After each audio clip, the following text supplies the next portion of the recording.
So, what other topic? Um, You always have something to talk about. I know, but it's good more to of say. like off of a wind. You I don't know. really think about it. Okay, so what about the stuff that you've been learning in this history class? Oh, okay. What do you want to start with specifically? Just whatever, just flow, free flow.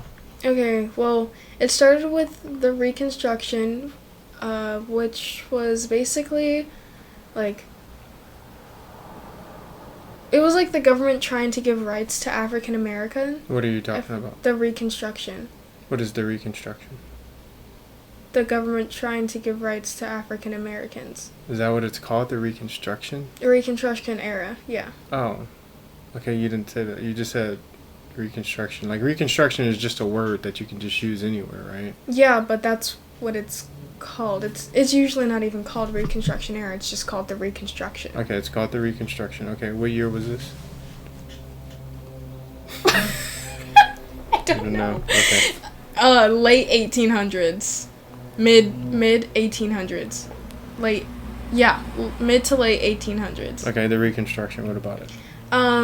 So basically, it was more of like Republicans saying after we abolished slavery in the 14th, was it the 14th Amendment? I think so. The 14th Amendment. Yeah, because the 15th Amendment gave us the right to vote.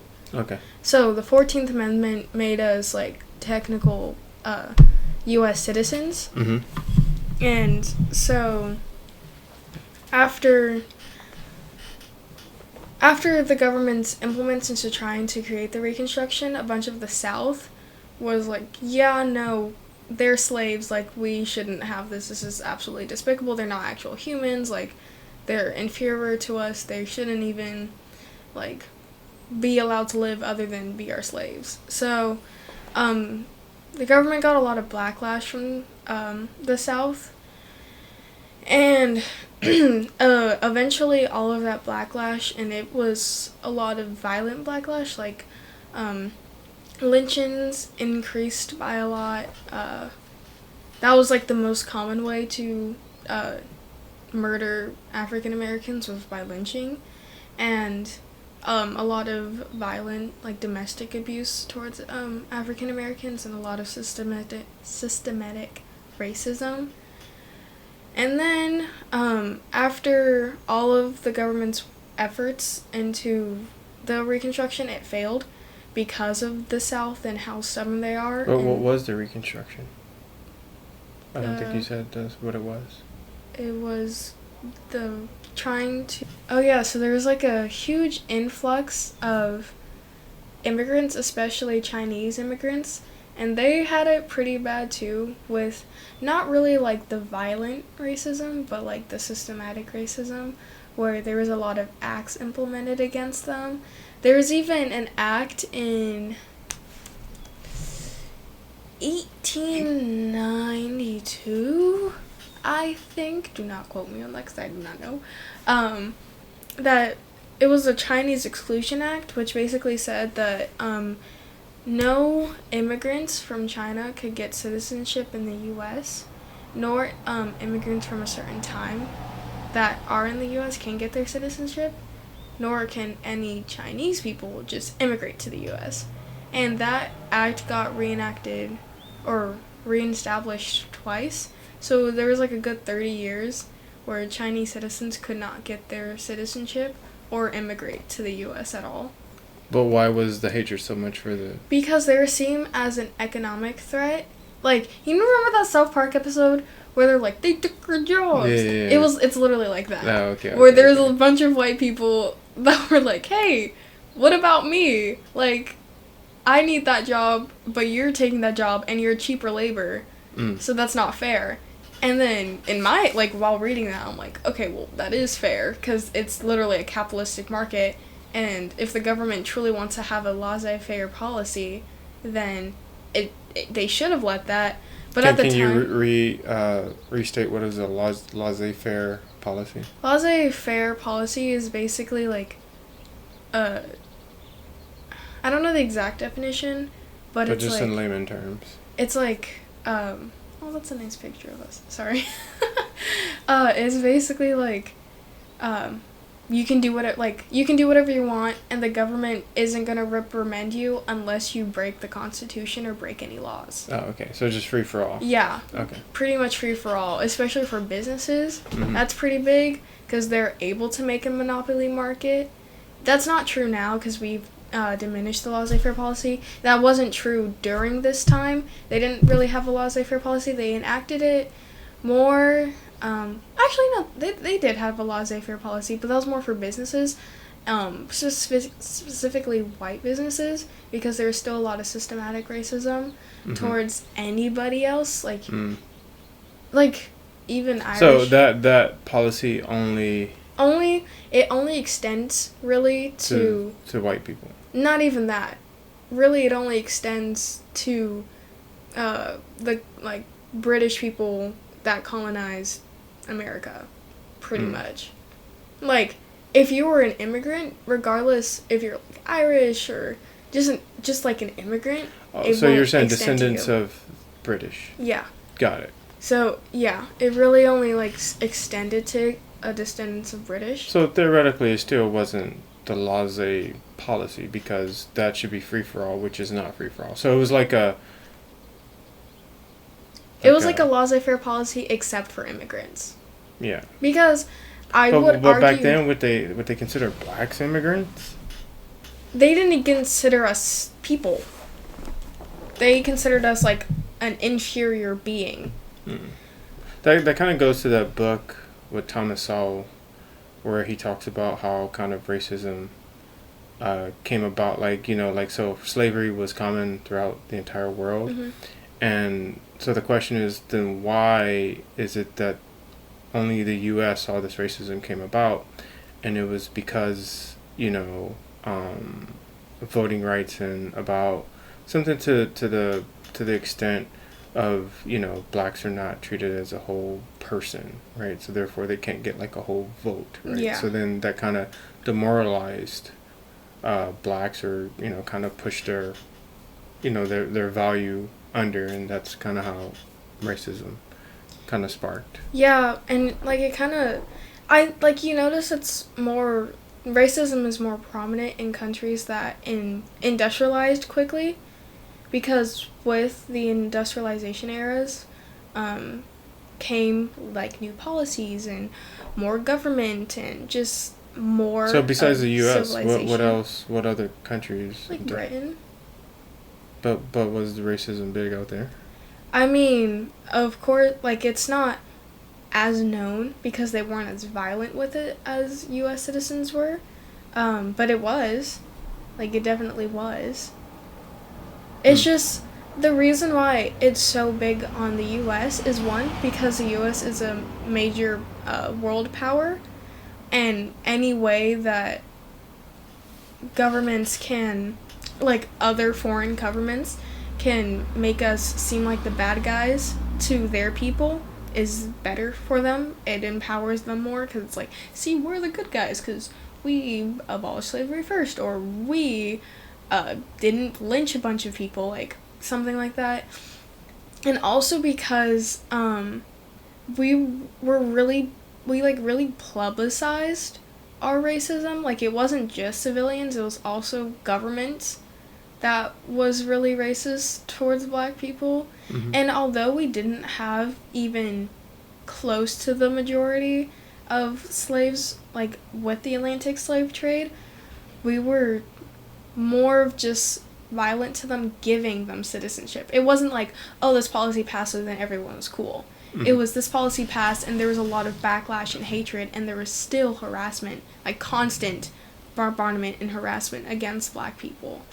And, like, I understand that there's a bunch of other races that succeeded in America, and then, like, they kind of look at black people, it's like, come on, guys, like, how are you not succeeding? And I agree, but at the same time, it wasn't as bad. Like, back then, yeah, they did go through harassment and treated differently, and, like, there was a lot of acts that were implemented to, to demoralize them. but black people definitely had it for the longest time and the worst. Because, I mean, in... So then how would you compare that with the Jews in the Holocaust and them succeeding? Well, one, do you really see them succeeding in Poland right now? Because that's where the majority of the Holocaust was, is in Poland. Mm-hmm. Are they... I don't know. Do you know? No, but, I mean, they're not I guess doing... so what you're saying is, for a fair comparison, you have to see if they're succeeding in the same place that they were... being harassed in, or, like, being killed in, yes. Yeah. Like, you can't compare them to the U.S. because we were in favor of the Jews. Like, we didn't hate them. We were the ones who were fighting for them. Blacks were. The U.S. Oh, the was U.S. Mm-hmm. fighting for Jews during World War II. Mm-hmm. Yeah, blacks included. Like, everyone was. Like, Are you okay? Yeah. That really hurt. But, like, the reason why they're succeeding here is because they weren't scrutinized in the U.S. I mean, majority of people, of course, there's... Well, but then that brings a point. Then where in the world are blacks thriving? Right? So, Jews were able to thrive outside of where they were castrated, right? Mm-hmm. So, where in the world are blacks thriving? Or outside of the U.S.? That's a good point, because I don't really know. Yeah, I don't really... Yeah, I'm just, if I were to do more research, I might find something, but there's also a chance that I wouldn't. Mm-hmm. Well, honestly, if you were to bring up, like, Africa right now, in the next couple of years, they're definitely going to start thriving more than any other country will. Why is that? Because they just kind of need that push to industrialize themselves. So, if you study the industrialization of countries, it's super fascinating. Like, that's what most of AP European history was, like, after the first Industrial Revolution, which happened in Manchester, England, Mm-hmm. like, it boomed in many, many other countries. And just seeing how different each one is, and how much, just depending on their location, how much they're able to thrive. Like, for example, when the British started their industrial revolution, they were in the top of the world. Like, they were the main world power. They had great military defenses. They had, like, the most advanced technology, the most advanced this. Like, they were for surely on top. But once we had our industrial revolution, which was later than most of Europe, because, I mean, we were a newer country, we were on top. And we've just stayed on top because no one's really, like, Japan and China, they're industrializing right now, like, truly industrializing, but that's also why they're gaining power and, like, climbing up the ladder. So it's like, every time a country industrializes, when they newly industrialize, they climb up to the top. Because fast, really fast. Like, Britain, they were world power for, like, what? Over 100 years? That's it? Yeah, but I mean, look at the U.S. We've been on top for only almost 100 years, too. Because the reason why we're a top world power is because of World War I and World War II. That only happened in the 19th century. Oh, yeah, that's true. I see what you're saying.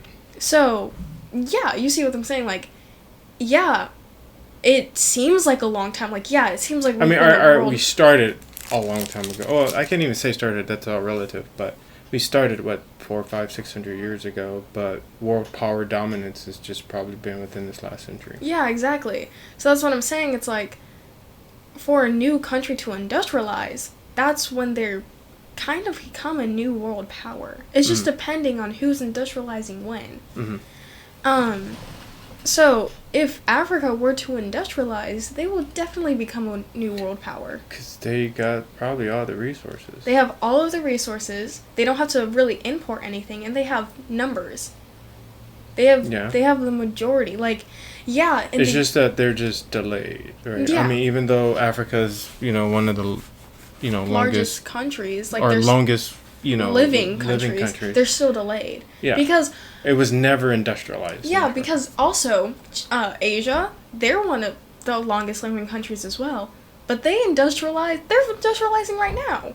Like, they just started industrializing. Like, after 1900s, right? Or not even, like, more after that. So it's like, it's more of who's industrializing at what time. And Russia is not industrializing. They did. Yeah. But they didn't much. Yeah, and then they just kind of... They kind of just stopped.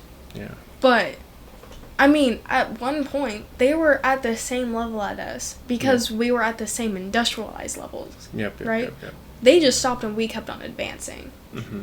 So it's more of like who... It's more of just who's industrializing and who's industrializing the fastest. So then, after the Chinese Exclusion Act went to...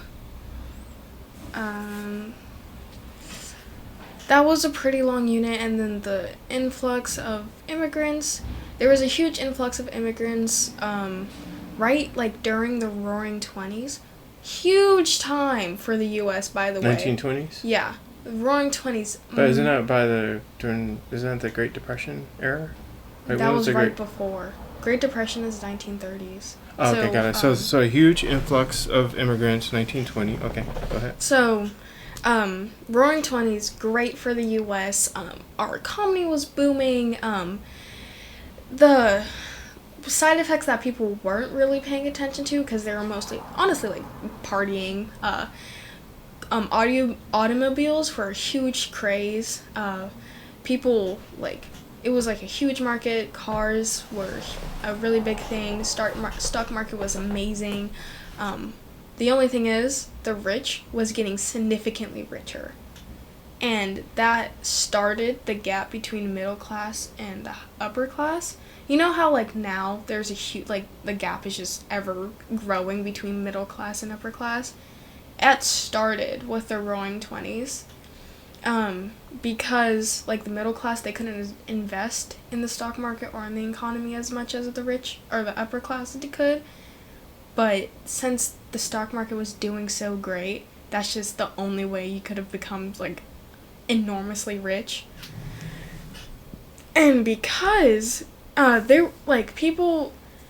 they started to create monopolies because they're like, wait, since the economy's doing so great, why don't I try to get all of this gain and make a monopoly myself? And then they also invested, like, I have to go back in my textbook. I don't remember what type of stock they invested in, but, it eventually led to the stock market bubble bursting. Mm-hmm. And after the stock market crashed, then banks started failing, the economy, like, went down, unemployment rate went from, like, 3% to 23%. It was, like, it was crazy. Like, it went so bad, and there were so many, like, homeless, unemployed people that Hoover, he was, like, one of our presidents. Oh, yeah. At the time, he created Hooverville, which was basically a bunch of unemployed people looking for work, and their work was creating houses for them to live in, like, low-income houses. And kind of after that started welfare, and okay, like, low-income people, because before, like, if you were low income, then you just had to, like... What year was this? Do you recall? 1930s. Okay. Because before the Great Depression, you didn't really, like, if you were barely scraping by, you're just barely scraping by. Like, it doesn't, like, you just have to work your way up. But, and of course, like, there are some circumstances where you get welfare, but the Great Depression was really when welfare kicked off. And after that, like, welfare policies or government-assisted policies. Government-assisted policies. That's what I You said. said... government-assisted policies. You said... but government assisted policies like grew Mm-hmm. and it like exemplified basically. So as the Great Depression was hitting, World War II started, but it started in Europe first. We weren't really involved until the Japanese attacked Pearl Harbor, which is so crazy how not many people know how the significance of Pearl Harbor is. Like, it's really sad because one, Pearl Harbor imprisoned a lot of Chinese citizens, and that's what I'm But like. the after Pearl Harbor, After Pearl Harbor, it's not Chinese citizens either; it's Japanese citizens, just because. because they were afraid that Got it. yeah, like the Japanese citizens would betray them, Mm-hmm. regardless if they were born in America. Yeah, or, no, I get it. Yeah. So they were put into camps, and that also marked the day where we were officially implemented in World War II. And that also kind of started like our war against the communist ideals or ideologies. Also, isn't it crazy to think that Hitler was alive, like, in World War, like, I know World War II seems like a far away, but it really isn't. In, like, spectrum of time, Mm-hmm. World War II, like, World War II... Like 80 years ago, right? Yeah. That was shorter than, like, the first industrial revolution ever. In Manchester, that was, like, 120 years. Mm-hmm. The duration of the revolution was 120 years, and World War II was only like 80 years ago. Yeah. So that's crazy to think about. I mean, how much advancements we've had, in the world since. Actually, World War II advanced our technologies like crazy, especially our like deathly. And that also kind of helped recover from the Great Depression. Yeah. But what was I thinking? Did the U.S. citizens kind of private businesses help with World War II? Or you're not sure? I don't know if the total war policy was enacted in World War II, but in World War I, there was a policy where it was called a total war policy, where every effort, like all efforts, citizen, business, government, like everything was put into the war. So like the government contained, like, had full control over society basically. That's when they diminished the laissez-faire policy, was during World War I. And the government like took control of all aspects of society and put it all into the war. Like, everything went into the war. And that's also why we went through a Great Depression, is because we just lost so much money into the war. And luckily, we weren't the only people going through the Great Depression, because if we were, we probably wouldn't have won World War II.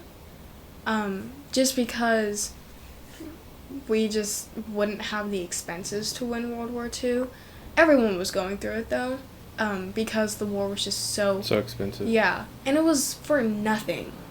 Literally for nothing. It just made everyone in debt. Like, that was the basics of World War I. And World War II, So then it's crazy how World War II got us out of debt, where World War I put us in debt. Yeah. But also, if World War I never have happened, we wouldn't have been in debt in the first place, and World War II would have never happened either. But then the question is, where will we be today? Will we be better off? A lot more Jews.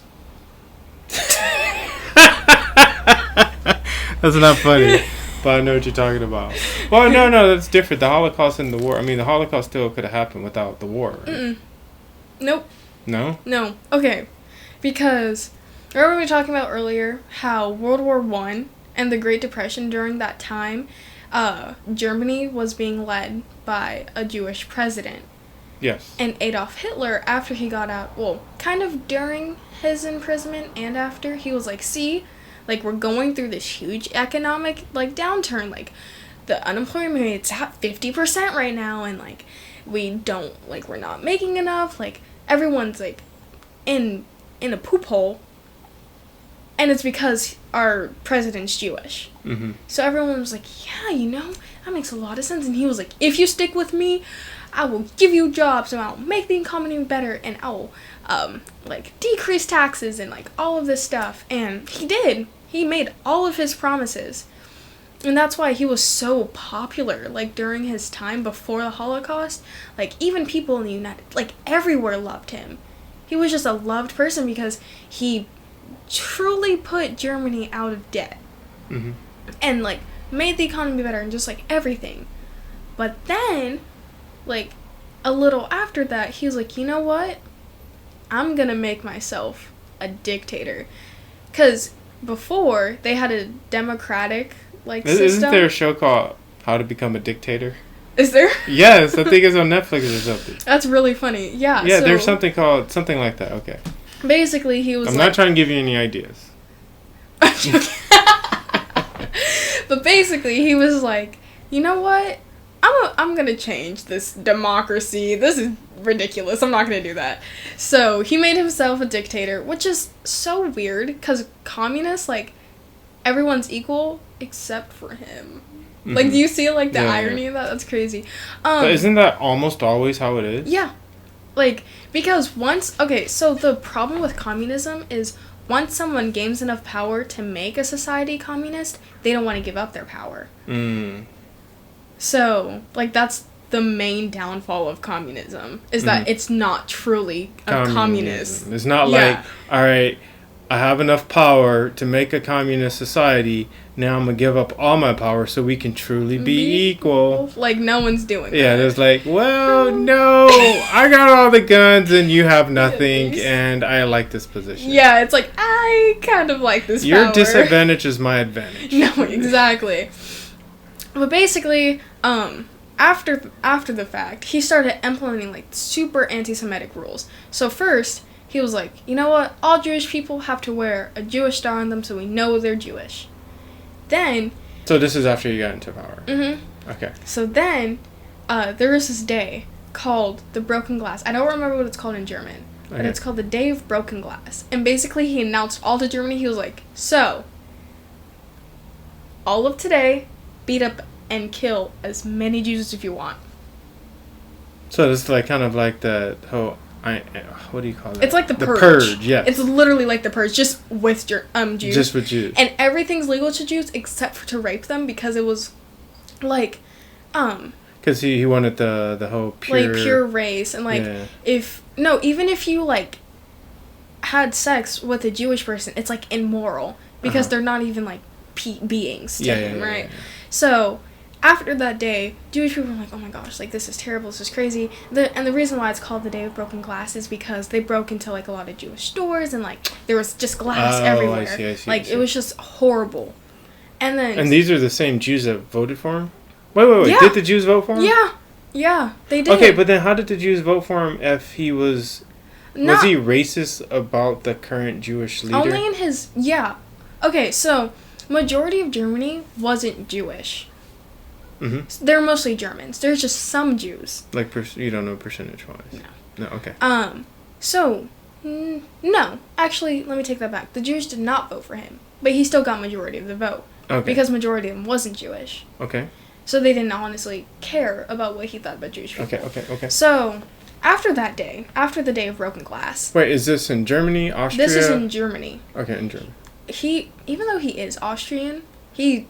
declares himself as German, because technically Austrians are descent of Germany. Okay, got it. But this was all in Germany, so far. So, then, after that, he was like, you know what? All Jewish people have to go to a ghetto, and that's the start of a ghetto, fun fact. Yeah, no, I got it. Literal term, ghetto. No, literally, the environment, yes, the term, but also the environment of a ghetto originated with World War II and the Holocaust. Or, pre-Holocaust. Okay. So, basically, all the Germans, they were sent to these... It was, military housing, kind of. And, you were only given a certain percentage of food every day. And, it was kind of like prison. Fancy prison, let's say. And then, they started loading up Jews onto like cattle cars, which are cars on trains that usually cows would go into. That's why they're called cattle cars. And then they would like load up like 100 Jews onto one cattle car, and you can imagine how cramped it is, like literally sardine cramped. And who loaded them up, like the military? Yeah, the German, like the Germans. Yeah, the German militia. Okay. So. Militia? Yeah, military. Military? Mm-hmm. Oh, okay. Those are two different things. Really? Yeah, militia could be like... No, militia is more like a... I mean, not verbatim, but more like a...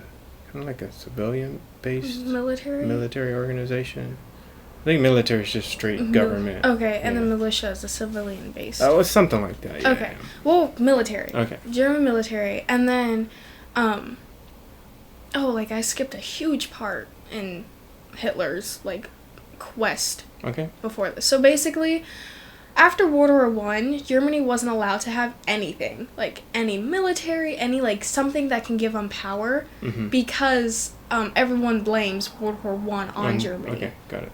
So, Hitler, he was like, yeah, I don't really like that policy. So, British and France, they went through this term called appeasement, where they were just allowing him to do all of this stuff. He was like, you know what? I am gonna create a really big navy. So he was like, yeah, no, I actually don't like that idea. And then they were just like, okay, sure, why not?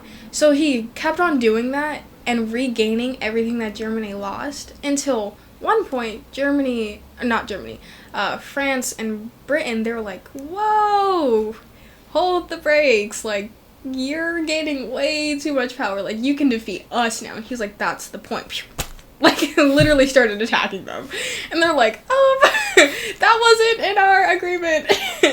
And he obviously did not care, so he first invaded Poland, and that's where majority of the Jewish were in Poland. Oh, okay. So the Day of the Glass, or whatever that's called, that happened in Germany? That happened in Germany. That was, like, during the appeasement phase.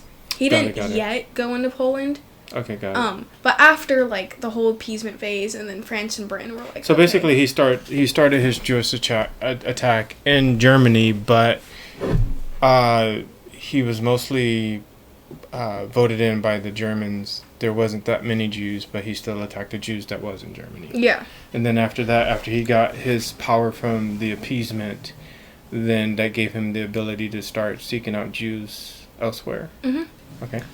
So then he fully invaded Poland. Poland wasn't that strong at the time, nor are they now, but they just weren't that strong. So they were just like, now you're here. And that's when they put, like, the Jewish in the ghetto and then put them on cattle cars, and the cattle cars transported them to the concentration camps. Are those what they're called? Concentration camps. That sounds about right. Yeah. Concentration camps. And the biggest one was Auschwitz. Okay. Oh, Auschwitz.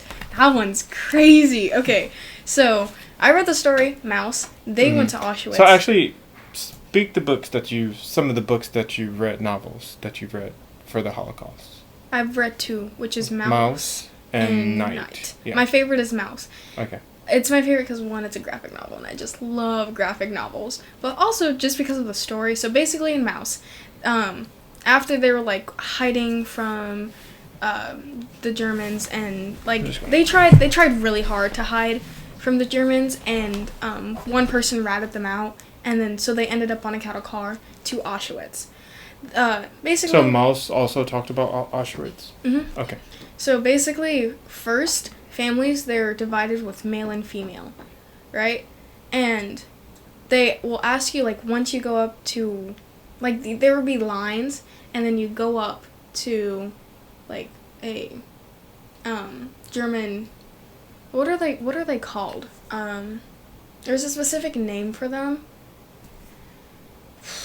I don't remember, which sucks, but I don't remember. It's okay. They would go up to them, and then, like, the German, he would ask, what's your age?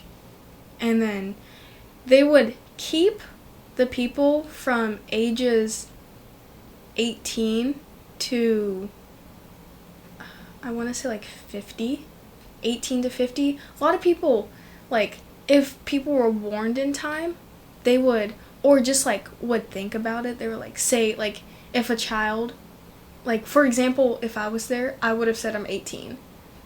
Even though I'm not, like, I'm 16, I would just be like, you know what, why are they asking my age? Like, maybe I should just say I'm an adult. Mm-hmm. Because what they did was, especially with younger kids, they collected them all, they put them on a bus, and they burned them. A lot of reports is when you first walk out of, like, the cattle car and you arrive into Auschwitz, all you smell is like this horrible rotting flesh, and you realize there's this huge chimney in the back, right? And the chimney, basically how it was structured was there was a building with a humongous chimney out of it, and at the bottom there's gas chambers. So at the bottom, it's like, honestly, it's really scary because you don't know if you're about to get like gassed or just have a shower. Mm-hmm. Because so we're gonna go to like the people who die first, like that path. So you go into a car, and your car okay, so the car will take you to that, like, to that building, right? And you go down, you completely strip like all of your clothing, and then you go into like these mass rooms, and they turn off all the lights. So then they turn on the sprinklers. The sprinklers have like mustard like acid, which basically like burns and then kills you. And then once like everyone's dead or like barely surviving, they pick you up, they scoop you guys all in a pile, and they burn you. Like, they just toss you into a cremator. Like, masses of people were tossed into cremators, and they were burned. And this happened in Auschwitz? That happened in a lot of concentration camps, but the most famous one is Auschwitz, yeah. Oh, I see. And where was that located? Poland. Oh, okay. Yeah. Is that like a city in Poland? Or some... I just know that's the name of the concentration camp. Oh, okay. Because Auschwitz is a German name. Mm-hmm. Most of the concentration camps are German names. But majority of the concentration camps were in Poland. So that was like Germany's main grasp was Poland. Mm-hmm. So then the other side, if you were in the ranges, or if you're healthy, or if you're like kind of good enough to work, you would be again picked up in, or no, you wouldn't be into a cart. You would walk to a building, like march basically into a building, strip all of your clothes, be patted down to make sure you don't have anything valuable. They will shave all of your hair off. And then you'll be stripped of your name, and you're given a number, and you're tattooed this number on your wrist. If you see like Holocaust survivors, they will still have that number on their wrist. And then they will throw clothes and shoes at you. Like, they won't even give you your size. They will just throw a bunch of clothes and shoes at you, and then you just hope that it fits you. Mm-hmm. And actually, they're not even throwing shoes. It's just clothes. And, well, before that, they will be, like, go into a room, get washed, like, mass washed, or sprayed with water, more like. And then you be thrown clothes at you, and then you'll be sent to work, or you'll be sent into your barracks, where that's where you sleep. And most of the time, the barracks would be so cramped that, like, it'll be 2 to a bed. Not even to, like, a bunk bed, 2 to a physical bed. So it was crazy because they completely stripped, like, Jewish people's identity from them. Like, you don't have a name, you don't have, like, identity. Like, everyone looks the same because everyone's bald. Like, no one has any hair. No one has an actual name. Like, of course they're still their own people. It's just, like, that didn't really matter there. And they were only given one portion of food every day. They were extremely starved, extremely overworked. And they would be, like, carried or transported to different camps. But most of the time, it was just, like... And it wasn't just Jewish people, either. Like, of course, there's other people. They collected, like, all of the homosexuals. They would collect all, like, anyone, basically anyone who wasn't white, because Jewish wasn't considered white. They were considered their own race. Mm-hmm. So anyone who wasn't white, that's who would go into these concentration camps. So, like, I mean, couldn't a lot of Jews pass for white? Like, as far Some. as look? Some. But Jewish people have a distinct look to them. Like, you know how, even if I, like, painted myself white, I would still I can have see for you, African-American. but But, like, no, if you look at a Jewish person, they have Jewish features. Like, the big nose. Like, they just have certain features that make them look Jewish. Mm. Some people can obviously pass it off more than others. Like, in Mouse, the husband in Mouse, he could pass off as German, but the wife couldn't. Mm. So, it was more of just, like, who can you pass as? I see. Yeah. See. Okay. But most of the time, like, you were kind of like, if someone knew you and they didn't want to get punished, they would be like, no, that person's Jewish. Like, they would just rat you out.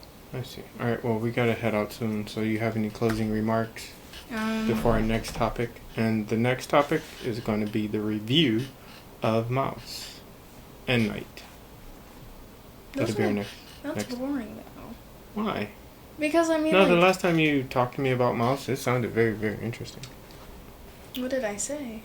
I mean, just how they did the characters, what the characters mean, the Oh, that's rat, true. the pig, and I all that think stuff. the review of Mouse would be more interesting than the review of Night, just from my perspective. Then that's fine. But any closing remarks? Every war I've seen where Germans are in, they'll just give up. Hmm. And I'm like, so you're not gonna even, like, fight to the end?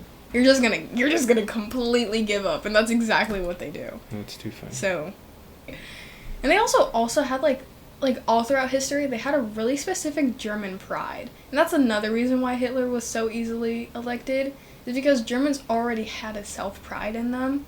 And then this guy would just like, the pride of the pride of the pride. That's what nationalism is. Yeah. It's just the pride of the pride of the pride. I see. But Hitler was a social genius. He was. Yep. If you wanted to become a dictator, just not as bad as him, then definitely study him up. Like, or even in any hierarchy position, if you studied his ways on how he rose up, it's pretty genius. Do you see any resemblance of what he did to get into power versus kind of what the U.S. is doing now? I would say, like, yeah.